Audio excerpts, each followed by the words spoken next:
125 million years ago, the oceans are dynamic, warm, and full of life. By the early Cretaceous, Pangaea has long since broken apart, and the continents have drifted far from one another.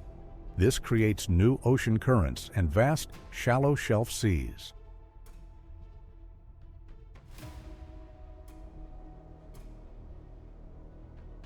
These coastal seas are extremely productive. Sunlight reaches the seafloor, algae and seagrasses grow in abundance, and that practically pulls animal life toward them. Huge coral reefs shape entire underwater landscapes, and plankton blooms drive the food chains. Amid this flourishing life, the predators of the seas patrol their territories.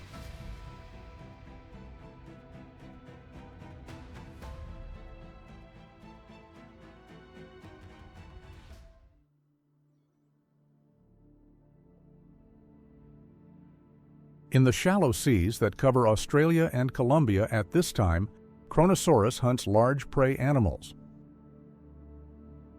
And it can afford to. Reaching lengths of up to 10 meters and weighing around 10 tons, it counts among the largest pliosaurs ever identified. Its name refers to the leader of the Titans in Greek mythology, Cronus, and alludes to its immense strength.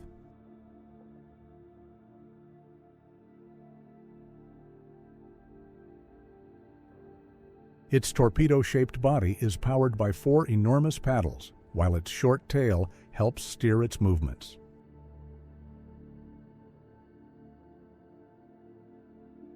Chronosaurus's elongated head sits at the end of a short neck and measures up to 2.85 meters in larger individuals. This far exceeds the skulls of the largest known theropod dinosaurs. For comparison, the skull of the biggest discovered Tyrannosaurus rex measures only about 1.5 meters.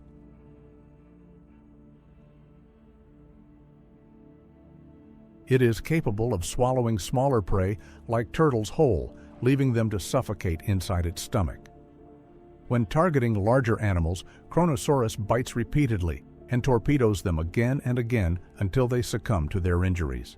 Its large flippers accelerate at each time, letting its sheer mass overwhelm its prey.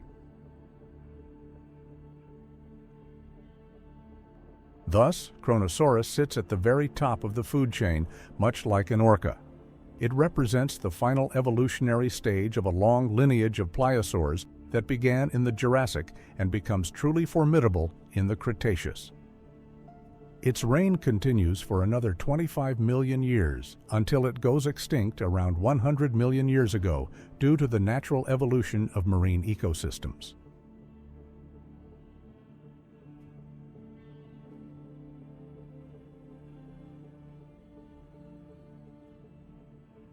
Around 20 million years later, Earth's continents have drifted even farther apart.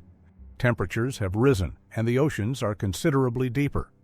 With increasing plankton and fish populations, food webs are longer and denser than ever before in the Cretaceous.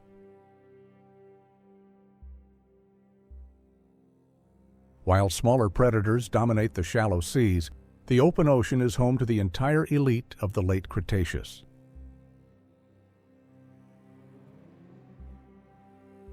Mosasaurus belongs neither to the plesiosaurs nor the ichthyosaurs. It is the namesake of an entirely separate group that may be more closely related to monitor lizards and snakes than to the classic marine reptiles of the Jurassic and Cretaceous. Mosasaurus inhabits waters all around the world: North America, South America, Europe, Africa, West Asia, and even Antarctica. This allows it to withstand many different oceanic climates and secure a place at the top of the food chain.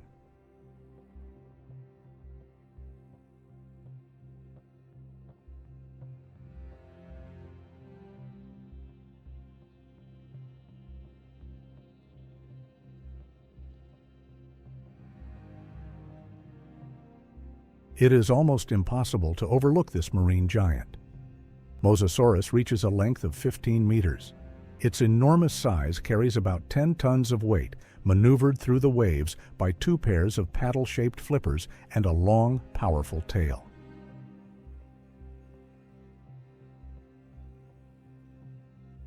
Its tail fin is bilobed and hypocerca, that is, asymmetrical, with the lower lobe larger than the upper one.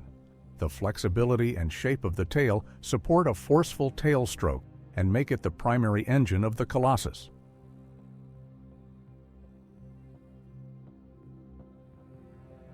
The front limbs are broad and robust, while the hind limbs are slightly smaller. The arrangement and structure of the bones give them a paddle-like shape and provide an excellent foundation for faster swimming.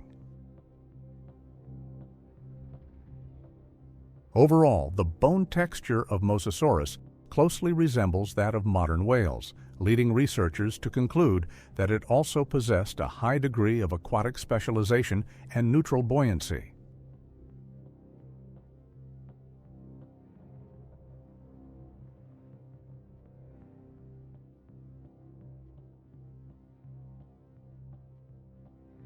Its cone-shaped skull houses strong, muscular jaws with large teeth. The special structure of the skull makes it highly shock-absorbent and provides powerful bite force during the hunt. Mosasaurus is also capable of shifting its lower jaw forward and backward, increasing pressure at specific points. Long tendons attached to the muscle processes allow quick opening and closing of the jaws without expending excessive energy at ocean depths.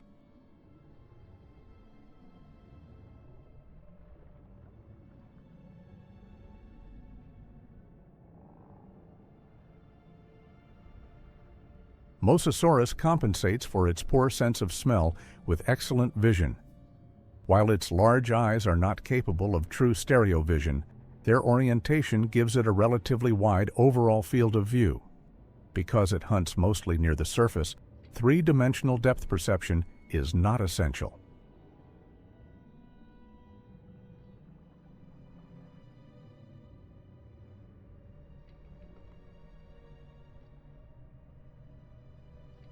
On Mosasaurus's menu is virtually every animal inhabiting these waters.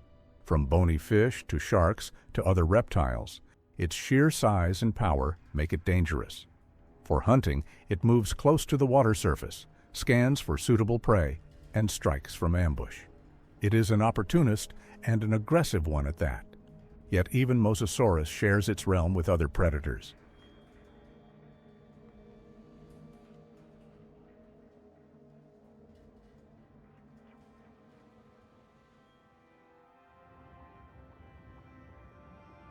Elasmosaurus is a contemporary of Mosasaurus, but it follows a completely different strategy. It lives primarily in the western interior seaway, a vast inland sea that divides North America into two halves during the Cretaceous. This plesiosaur is famous for its extreme body design. It also reaches an impressive length of up to 14 meters, but distributes its comparatively low weight of half a ton in a very different way than its massive colleague.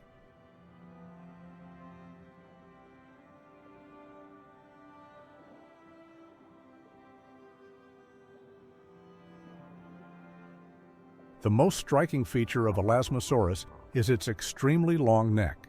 This alone measures 7 meters and accounts for half of the total body length. Together with its relative Albertonectes, Elasmosaurus ranks among the animals with the longest necks to have ever lived. The number of cervical vertebrae in both species also breaks records. Elasmosaurus possesses a full 72, while Albertonectes takes first place with at least 75. Yet despite its remarkable length, the neck of Elasmosaurus is relatively stiff and cannot be raised above the water's surface. Its body is streamlined and flattened. The four large, powerful flippers function like wings, enabling the characteristic underwater flight seen in plesiosaurs. By generating different pressure zones above and below the flippers, it glides through the water like penguins and sea turtles rather than paddling. The short tail acts more as a steering rudder than as a source of propulsion.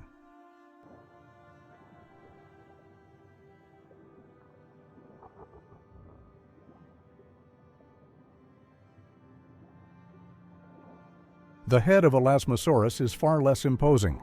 It measures only about 40 centimeters, is slender, and forms a triangular shape. Its jaws hold many sharp, thin, but long teeth.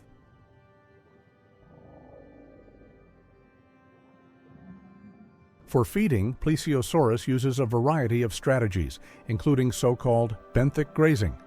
Although the term sounds like the consumption of plants, in this case it is quite the opposite. Elasmosaurus swims close to the seafloor, the benthos, and digs for prey using its head and neck.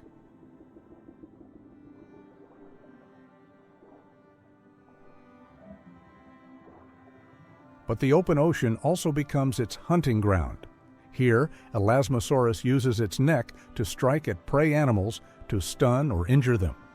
The jaw musculature is strong enough to seize animals between 30 centimeters and 2 meters long, including fish, sharks, and even smaller mosasaur species.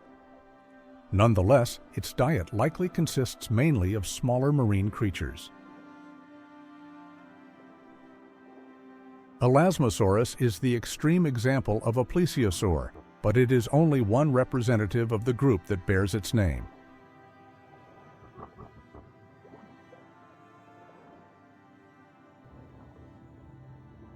Styxosaurus is a close relative of Elasmosaurus and at the same time a differently developed variation of the same fundamental concept. It reaches about 10 meters in length, making it somewhat smaller than Elasmosaurus. And with roughly 63 cervical vertebrae, its neck is shorter as well, yet at up to 5 meters long, it still accounts for a significant portion of its total length. The body is flattened and torpedo-shaped, equipped with 4 large flippers that also allow it to perform underwater flight. Because of the shorter neck, it is likely faster and more agile than Elasmosaurus, giving Styxosaurus certain advantages during hunting, at least when smaller prey animals, like fish, are involved.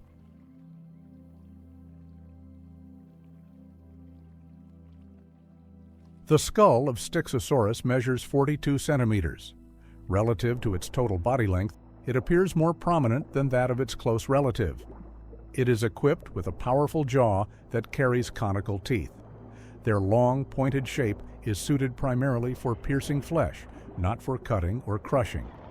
This suggests that Styxosaurus too swallows its prey whole rather than chewing it with its teeth.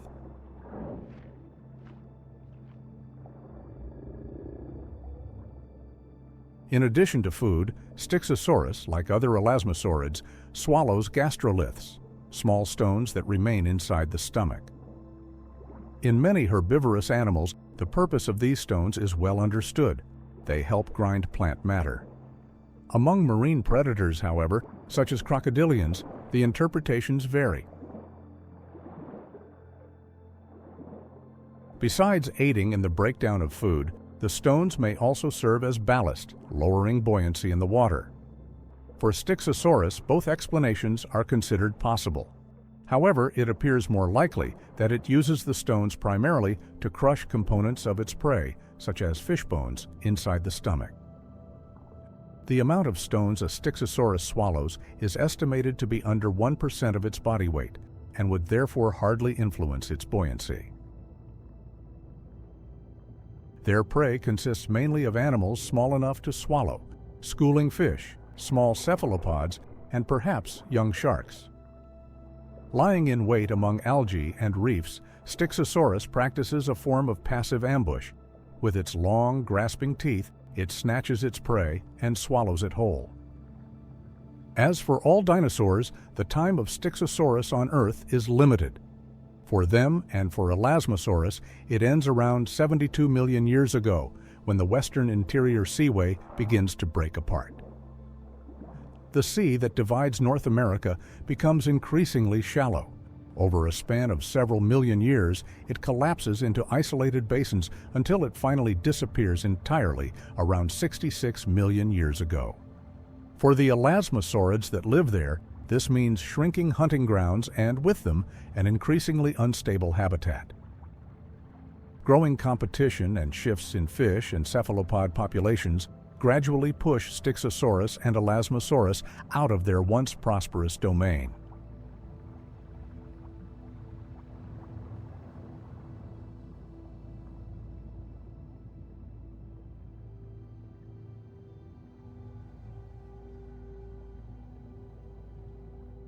At its peak, the Western Interior Seaway hosts an abundance of marine life, some of which reach astonishing sizes.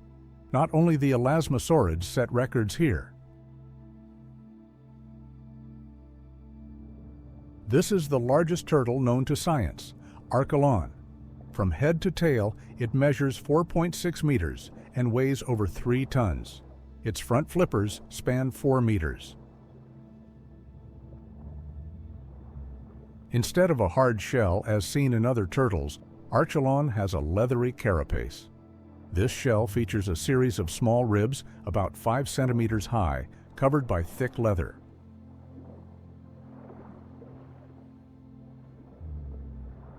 To stay submerged, some of Archelon's bones are dense and heavy, similar to the limb bones of whales and other pelagic animals. The plates of its thick belly shell are partially fused into a solid unit. This robustness allows Archelon to traverse long distances over the soft, muddy sea floor.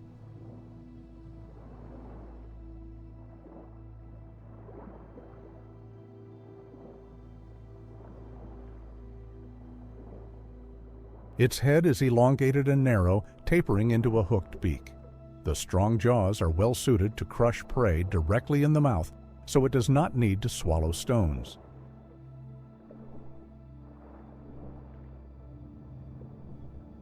The sea floor offers a rich buffet for the ancient turtle, crabs, ammonites, and mollusks. Occasionally, it also consumes soft-bodied animals such as jellyfish and cephalopods. Its sharp beak is capable of cracking shells as well as tearing flesh. Compared to other marine animals in this journey, Archelon's flippers are relatively weak. For this reason, it prefers the shallow waters of the seaway and only rarely ventures into deeper oceans. While not particularly fast, it will occasionally hunt when opportunity presents itself.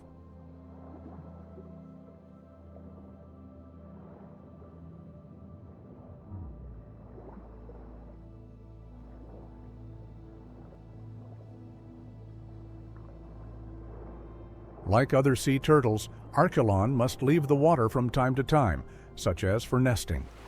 When the time comes, it digs a pit in the sand, lays several dozen eggs, and leaves them to nature. Archelon does not take part in raising the young.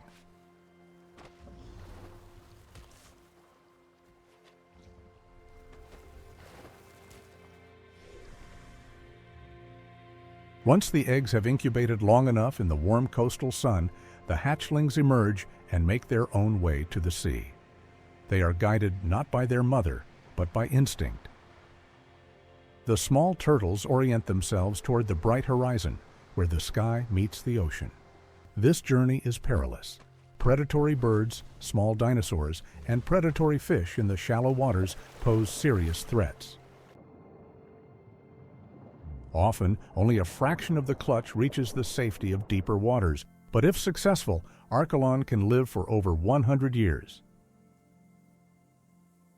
Although Archelon, like Styxosaurus and Elasmosaurus, likely fell victim to the demise of the seaway, its closest living relative survives to this day. The leatherback turtle may not reach 4 meters in length, but at 2.5 meters, it is the largest living turtle species, a testament to how resilient this lineage truly is. It has survived climate change, shifting ocean currents, and massive upheavals in the animal kingdom. Only a few million years after Archelon's extinction, an asteroid will alter all life on Earth forever. Global catastrophes wipe out entire groups from the seas and land.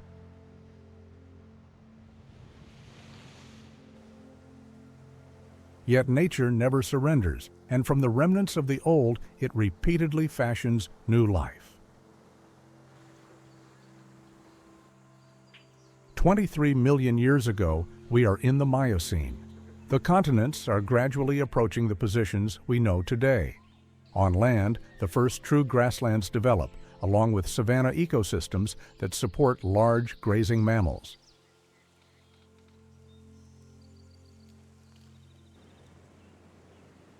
The poles develop ice caps throughout the Miocene, sea levels drop, and the climate continues to cool. Yet, The shallow seas along the coasts remain warm, and the oceans are rich in life and highly productive. Whales, giant sharks, seals, and turtles inhabit the waters.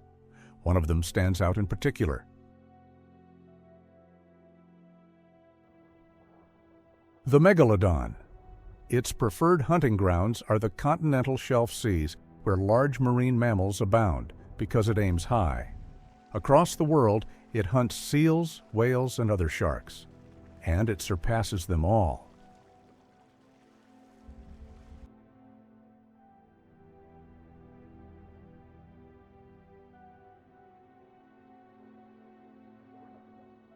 Megalodon reaches up to 20 meters in length, distributing more than 60 tons of body weight. This makes Megalodon the largest known shark species in history.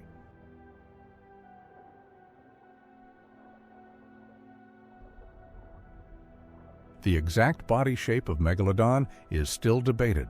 If it is closely related to the great white shark, its body would be built for speed. However, Megalodon would be slightly more massive and stocky. Its torso would be thicker to generate the immense muscle power needed for bites and propulsion, and its head would make up about 1/3 of its total length. Some researchers argue that Megalodon is not as closely related to the great white shark, and therefore it may have been slimmer and more elongated.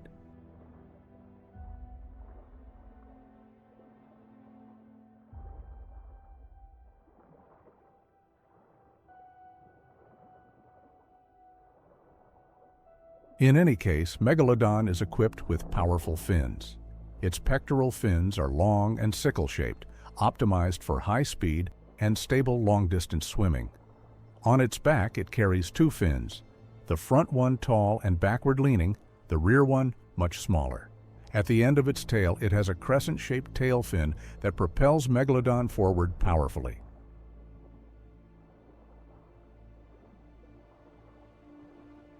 Due to its wide distribution, Megalodon may have lived migratory lives, constantly seeking new habitats, making it a relatively enduring swimmer.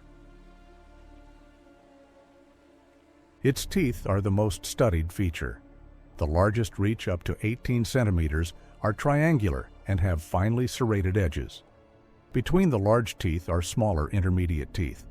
Altogether, over 250 teeth arranged in 5 rows form a formidable jaw, capable of swallowing an upstanding, fully grown adult human.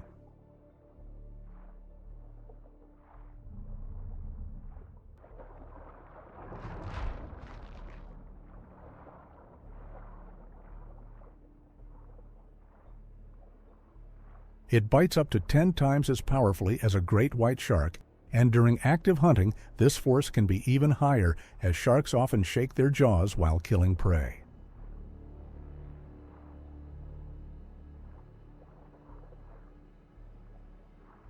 Megalodon is the undisputed apex predator in many regions. Even juveniles prey on larger baleen whales. To subdue its prey, the giant shark first bites into the fins, tearing them off. This immobilizes the victim and allows it to target bones in the shoulder or chest. The goal is to hit vital organs, like the lungs and heart, to bring about a swift death. By contrast, the great white shark typically lets its prey bleed out.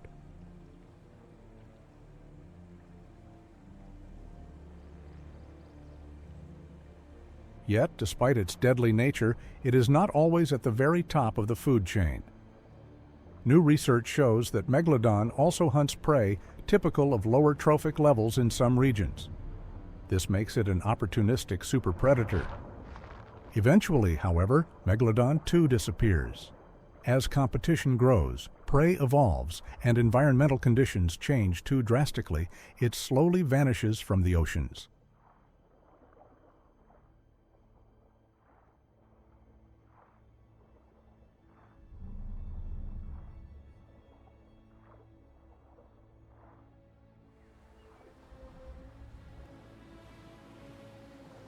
From the first appearances of small, agile marine reptiles to the giants of the Cretaceous and the massive sharks of the Miocene, each of these species has shaped a piece of our ocean's history.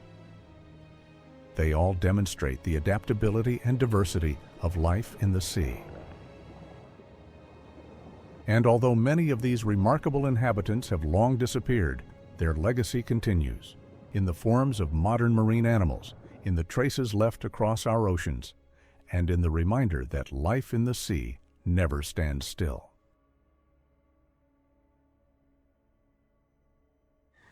If you enjoyed this video, don't forget to leave a like and subscribe for more content like this. You can also watch part 1 right here on your left. Thank you for watching, and I'll see you in the next one.